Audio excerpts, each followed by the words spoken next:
So what I have for you today is the 1988 electronic Star Trek Next Generation handheld game. Now this was originally put out in 1988. I believe that this particular one was manufactured in 1993, as you can see here. And this was a handheld game in the day when handheld games were pretty darn simple.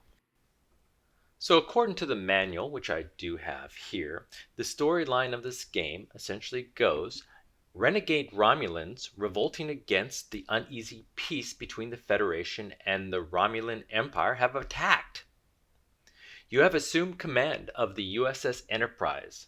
The safety of the ship and quite possibly the entire Federation is now in your hands.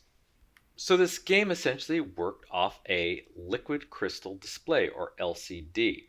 And as you can see here, there were fixed objects on the screen which would turn on or off depending on where you were in the gameplay. And you can see the screen is pretty much packed with different objects for various aspects of the game. It did run on two AA batteries, which would give you hours of enjoyment, and had a single mono speaker in back so you can listen to all the beeps and bleeps. So there's various controls on the game. On the left you'll see a right and left arrow, a shield button, and a transporter button. On the right, a phaser and warp button. And in the center you'll see a off, sound, pause, on or start, and ACL buttons from left to right. I believe the ACL means Access Control List. It's essentially a reset button.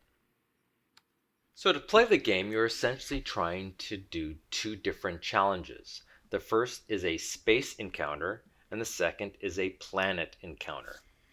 So for the space encounter, you're essentially trying to dodge asteroids while also shooting Romulan ships that appear.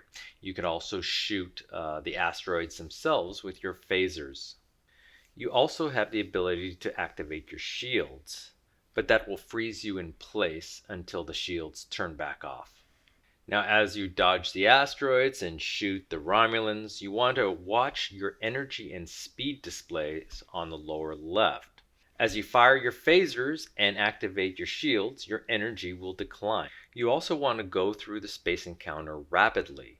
Therefore, you want to speed up periodically using your warp button. Because if you don't go through this level fast enough, the game will end prematurely and you won't advance to the next stage. So if you're fast enough, you will reach your destination at the end and you'll see the planet that you've been traveling to. At this point, you want to hit the transporter button to transport Lieutenant Worf down to the planet's surface so you can actually battle the Romulans one-on-one. And if you're good enough, you'll end the stage successfully and the next stage begins. The next stages are essentially the same thing you just did, from space encounters to planetary encounters. You do this 5 times, with each stage progressively getting harder. After you complete the full 5 stages, you essentially won the game. So what do you say we play electronic Star Trek?